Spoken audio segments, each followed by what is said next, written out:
Tea time. Welcome everybody! Souldin of the Grin brothers here, and it's time for another episode of Tea Time. Now then, for today's Tea Time, continuing on with the calendar, it's the 2nd of December as I'm recording this, and it's still freezing cold. But for today's tea, I have passion fruit tea. A fruit tea, or I assume that they don't really give much information on the box itself. I've had actually to look this up online, a lot of this information. A fruit tea, 3 to 5 minutes brew time. The brand is Darville's of Windsor. And from what I could gather from searching up various different blends of passion fruit tea that seem similar to this one, ignite your taste for the tropics with this black and fruit tea combination containing marigold petals, banana puree, and of course, passion fruit juice. So yeah, it lists black tea as part of its ingredients. Yeah, passion fruit tea, makes me think it's probably a fruit tea. I'd be quite surprised. So that's why, it seems like if it's got black tea leaves in it, but it's got passion fruit, then it's quite possibly a combination of the two. So, I mean, again, I'm a bit of assuming here. I've brewed it for 4 minutes, roughly, because I didn't know quite when I started brewing the tea. And I'm having it pure, no milk. I seem to be doing that of all the teas this time, and I got my fingers stuck. Oh gosh, my fingers are swollen up because of the cold. Ah, gosh, I got my fingers stuck in the cup handle. Now then, for today's tea time, I was going to be talking about a subject that I've been wanting to talk about for a long while. It's a tea time idea I've had in mind since, 2015, 2016? So it's been bubbling in my mind for a long time. However, because it's been bubbling in my mind for so long time, I'm starting to think, did I record this one already? Did I already upload it? So I'm going to hold off on that one for today. I will talk about that next time I'm doing a tea time. After I've had a quick check through all the tea times to make sure I haven't already actually recorded that. I've got 2 tea times in storage, or 2 to 3 tea times in storage, and plenty of tea times already uploaded, so I may have already covered the subject. So you know what, I'm just going to continue the trend of what I was talking about yesterday, about Mario versus Sonic, and talk about mascots in more detail. So this tea time is called Mighty Mascots. Let's talk about the mascots of gaming, as it were. For instance, I guess we'll just start off with the 2 we talked about yesterday, carry on the conversation. Mario, the most iconic video game character in all of existence. His appeal is on the level of Mickey Mouse, or if not more so. And interesting thing, really, let me first off give a shout out to a video. I can't remember the name of it off the top of my head, but I will link it to you down below. It's a video discussing the Mario as a mascot character and what makes him so interesting, in the fact that when you look at him from a demographic standpoint, he makes no sense as a mascot. He's a middle-aged fat man.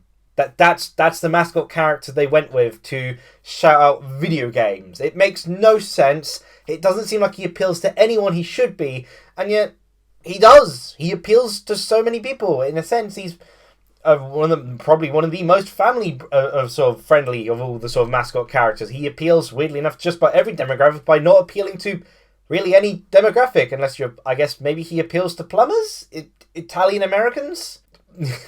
I love that little comic about just how diverse Mario is. Made by the Japanese. He speaks with an Italian accent. Lives in sort of New York. And then a few other comments kind of go into the racial territory, but it was a hilarious joke. But yeah, it's fascinating how good he has served as a mascot for Nintendo. And it's also funny to take into account that there were actually originally plans to replace him as mascot, at least per console. For instance, with the SNES, he was originally going to be replaced with Captain Falcon, because they felt Captain Falcon and the F-Zero game represent more of the SNES as a whole. I don't know whether Mario would have been kept around as a broad Nintendo mascot. I mean, all we know, could be. And I guess there are some characters, when you think about, feel like they represent more of a system than others. Mario definitely represents Nintendo as a whole, but you got to kind of sort of ponder if there's a certain character who represents a system as a whole. For instance, Pokemon often represents the Game Boy, pretty much. It's the big thing people think about when they think of Game Boy, along with potentially Tetris, although that's a third-party one. Though that is an issue of certain mascot characters down the line. Not all of them, like Nintendo, are built in-house for their own company. But yeah, Mario managed, and the thing I also find quite fascinating about Mario is that he's also got arcade roots to him, albeit with Donkey Kong. So you could have also questioned whether Donkey Kong was the one which people saw as the mascot character back in the time. I mean, he would have made sense. Animals were a big thing for the mascot era, as another one will later show. Yet Mario managed to have roots in the arcade and continue serving as a mascot throughout time for Nintendo, often being one of the first pioneering games on each sort of system, or one of its core defining games for each of the systems. And, when you think of Mario, you don't just think of Mario. I mean, again, as I mentioned before, Mario's got such an expanded universe with how many spin-offs has come with it, but you end up thinking about Nintendo games as a whole. One, because of how much Mario has broadened out into the genres and everything, but also because of Mario's identity as a mascot. Likewise, Sonic. When you think of Sonic, you don't just think of the Sonic series, you think of Sega as a whole. It's kind of the problem Sega Saturn had, in that they lacked the character that immediately identified their console as being a Sega console. People started to identify what is a Sega system based off whether Sonic was on it. And whilst there were Sonic spin-offs and ports on the Sega Saturn, there wasn't a true game to call its own. So I guess for a lot of people, they didn't immediately see Sega Saturn, and despite the Sega at the start of it, they didn't immediately identify that as a follow-up to Sega. They didn't immediately transition their love of Sega Mega Drive to Sega Saturn, and I think part of that has to do with the lacking presence of its mascot. And Sonic is an interesting mascot because he's actually one of the cases of a mascot that has managed to still thrive, in a sense, in the fact that people still think about him, there's still a big fan around him, there's still a lot of hope that he'll prosper once again, and there's still a lot of people throwing ideas about him, and yet he's a character who was designed specifically for the purpose of a mascot. Like, Sega have experimented with mascots before. They had Alex Kidd, and they had Opa-Opa. Alex Kidd representing the Master System quite well as a mascot, and again, that's what I meant before about how you can have your system mascots, as it were. Opa-Opa was more the arcade era, slight early sort of Master System, but then Alex Kidd ended up taking the bulk of the Master System representation. Unfortunately, they didn't really have a proper sort of plan in mind for how they did Alex Kidd, and so he kind of lost his way over time with a few core entries.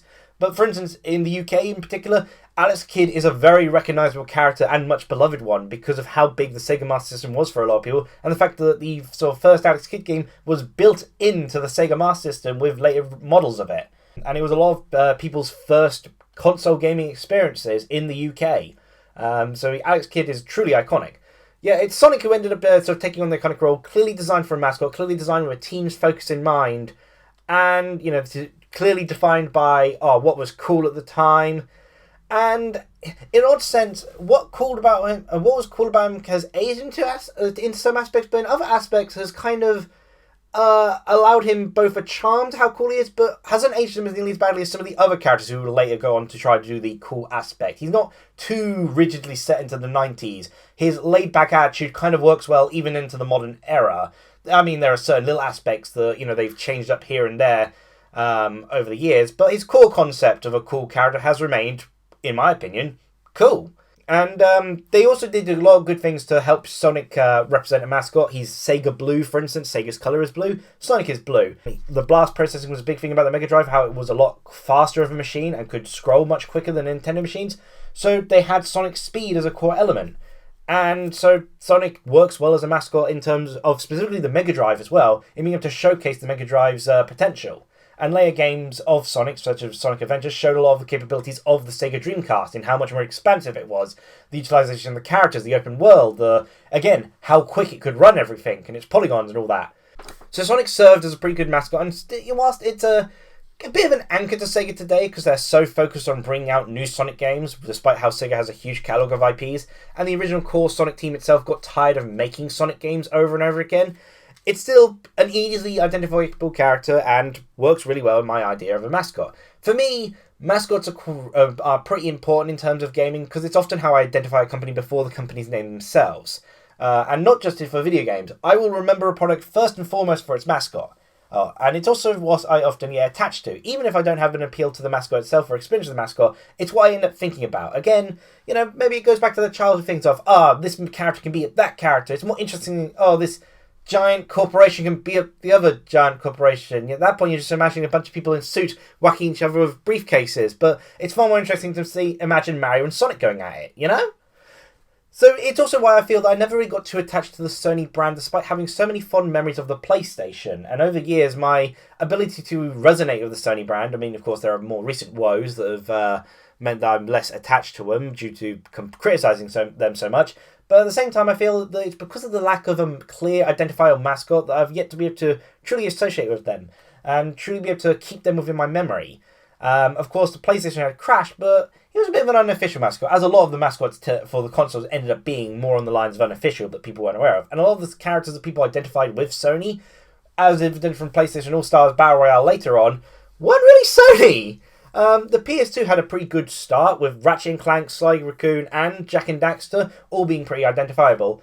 But I kind of feel that a lot of people, when they think of the PlayStation 2, think of Kratos and the God of War franchise, and yet God of War came out incredibly late into the franchise, into the PS2's life cycle. So throughout most of the PS2, it would have never really been, at the time, thought of as the mascot. It's really only in hindsight that people think of, Kratos, that was like the PlayStation 2 mascot.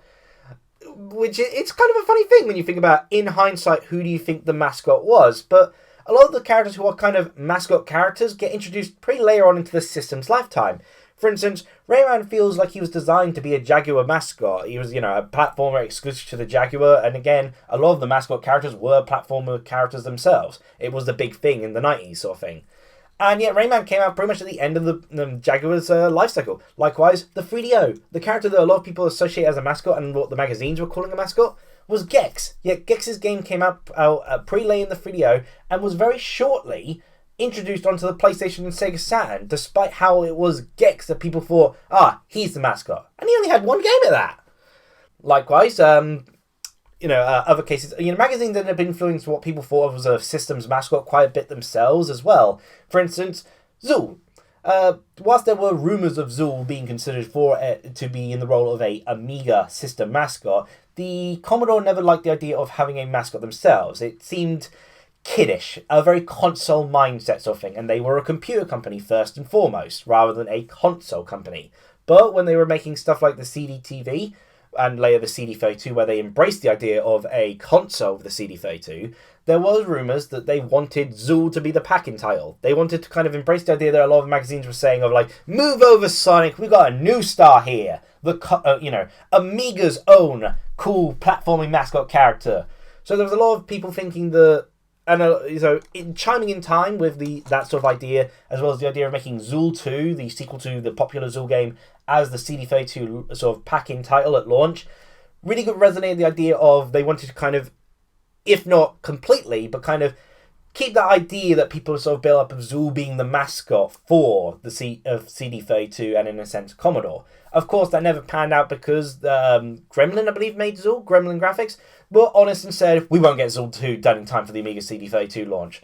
So sadly, never came to be, and Zool 2 ended up releasing later on the CD32, and then, of course, on other systems, because Commodore kind of bankrupt, kind of hurts trying to be a mascot for a dead company. But, there was always kind of that unofficial mindset to it. People saw Zool and thought of Amiga. They thought of Commodore sort of thing. It's all sort of how it links up. And, I actually had an interesting discussion with, I think it was Gajillionaire, I believe the name was. I'll put up the correct name if I'm wrong. But we ended up talking about, it was a video he did on the history of Bonk, effectively, and Bonk's many name changes. And I ended up commenting about how Bonk was always kind of considered the PC Engine / TurboGrafx mascot, and he seemed very confused about this. I think he lives in Japan, and he thought the idea of mascots was more of an American Western sort of thing, which is a very strange thing, because I do recall that Japan actually has, mascot competitions. They have mascots representing prefectures. I mean, Geodude apparently represents one area in Japan for a while, or one sort of town or centre. And I remember that they do have the mascot competitions because I can't remember the people who made Disgaea, I can't remember their name, but of course I can remember the mascot characters they have, Prinnies. Prinnies, they keep entering Prinny into a mascot competition in Japan. Sadly, they've yet to win, but they're very eager to get that acclaim of their Prinny becoming the mascot character. It seemed to also be a bit of the drive was why they made the Prinny video games. They wanted to really push Prinny as their mascot sort of thing. One thing I found interesting in terms of mascots, branching out from purely the console speculation, Super Smash Bros. Is where the concept of a mascot really comes into focus, as it were. Because when you think of which character should be added to Smash Bros., you think of which company deserves a spot, and then turn what video game series and character represents that company first and foremost. In Namco Bandai, it was a pretty obvious case. Pac-Man is their oldest character, their deepest roots. Where people think of Namco, they think of Pac-Man, even though there hasn't been too many sort of broader Pac-Man games over the recent years, They tend to be smaller sort of games, and they've had difficulties trying to, get Pac-Man a stable state in modern 3D gaming, as it were. That said, I loved Pac-Man World on the PlayStation. And from what I hear, Mrs. Pac-Man and sort of 3D remake on the Dreamcast was a perfect sort of conceptualization of the maze-based game in a modern style. So it's a shame. I feel they could have really delved into that a bit more. But, Pac-Man has still managed to, at its root, be Namco's mascot. And kind of is more of a Mario-esque styled mascot when you get down to it.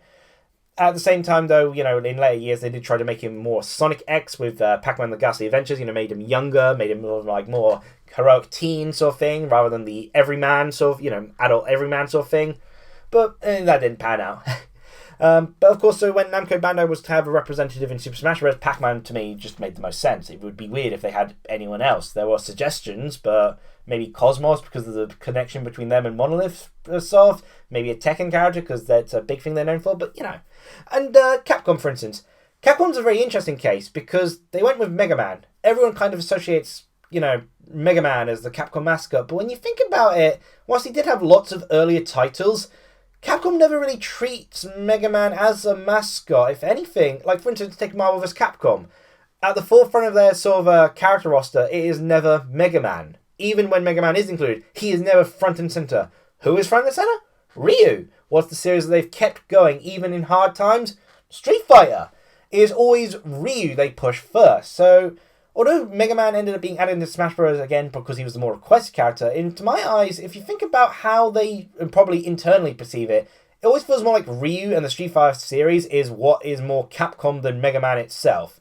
The Street Fighter series and Ryu is never going to go down no matter what happens to it. But Mega Man can go for long periods of silence, And it's a weird case of, who do you consider the mascot in a lot of cases? Square Enix, I would have always sort of, back in the day, I used to think, I'd think Slime, because, that's the sort of recurring character in the Dragon Quest series. That's, they're more mascot-worthy sort of character because they can advertise more like that, in a very Pikachu-esque manner sort of thing. And, yeah, when you get down to it, it doesn't make sense to have, Slime represent Square Enix because he only really represents the Enix part. Admittedly, I completely forgot that Square and Enix used to be two separate companies and that Final Fantasy and Dragon Quest were actually competitors. It's just something I never really thought about, but, there you go. So, it was kind of hard to, in that case, I would have said for Square, maybe Morg or Chocobo because they're recurring, and yet when Smash Bros., Cloud was the one who ended up being added. I didn't feel it made much sense. I still don't feel it makes much sense in the broader concept of their relationship with Nintendo. Yeah, he is kind of the big iconic character, even if he is not the most recurring across throughout the series. Again, I would have said Morg or Chocobo because they recur throughout the series.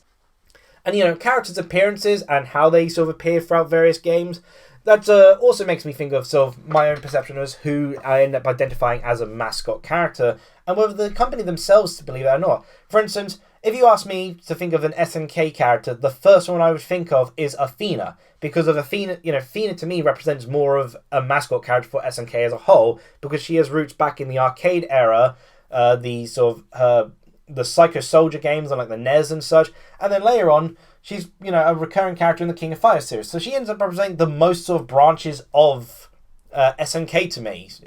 Because Athena, that's what Athena does. She represents the most branches of SNK. As such, if I want to think of SNK as a whole, thinking of Athena allows me to think of them as much of SNK as possible. Whereas Terry only makes me think of exclusive the fighting games of Fatal Fury and King of Fighters. And yet, when they had to choose a character, they chose Terry. And they seem to push Terry a lot more. And his cap is admittedly a pretty iconic one, this Fatal Fury cap.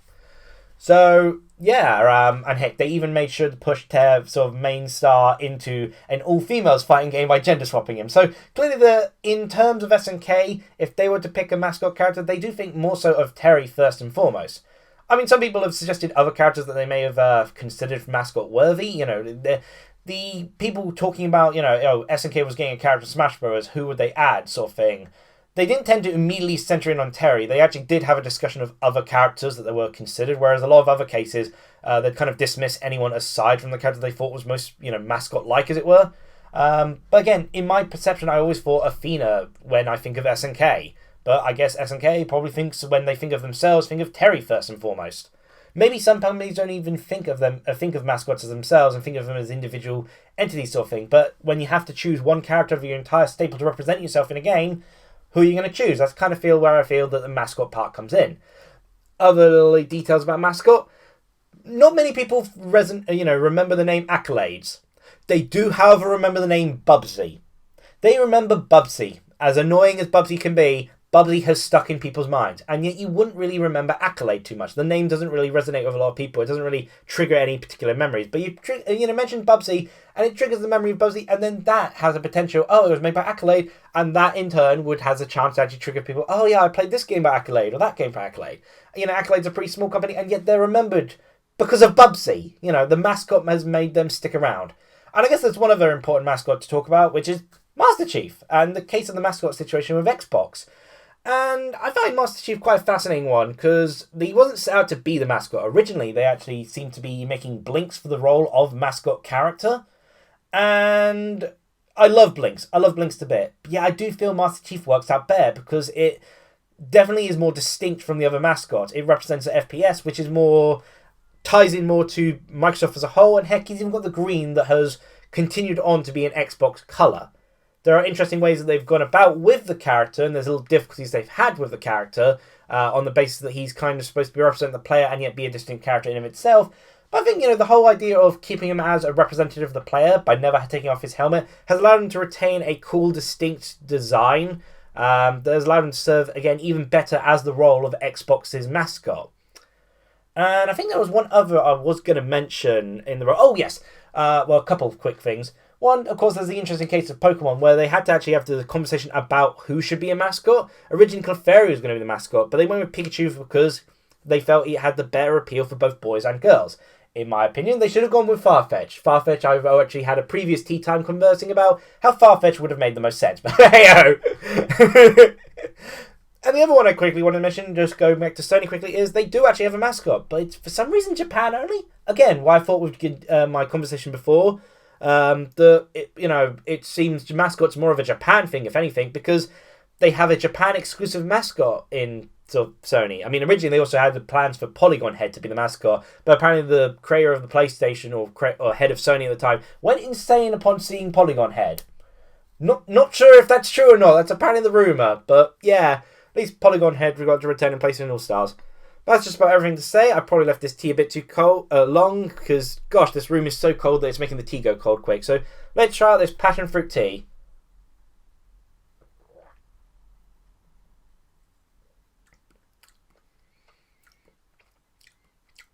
It's not... not a fan of the aftertaste there. It's a sweet tea. I mean, it's a bit of a sweet tea. It's actually surprisingly more bitter than the tea I tried out yesterday. The beer taste remains for a lot longer and is a lot stronger.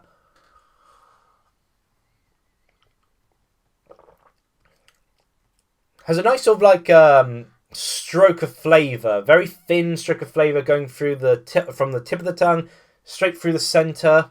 Kind of fizzles out before it gets to the back. I think I wouldn't actually like this as much if it was hot. I think if it was hotter, I'd be tasting more of the passion fruit flavour a bit more. And I'll be honest, I'm not a huge fan of passion fruit. Like that sort of sip there, I got a bit more of the passion fruit, maybe because I'm getting more to the bottom of the cup. But again, it's got a nice bitter taste to it. It would be a nice sort of wake me up in the morning sort of thing. So, not my preference for a tea, but decent enough. Decent enough.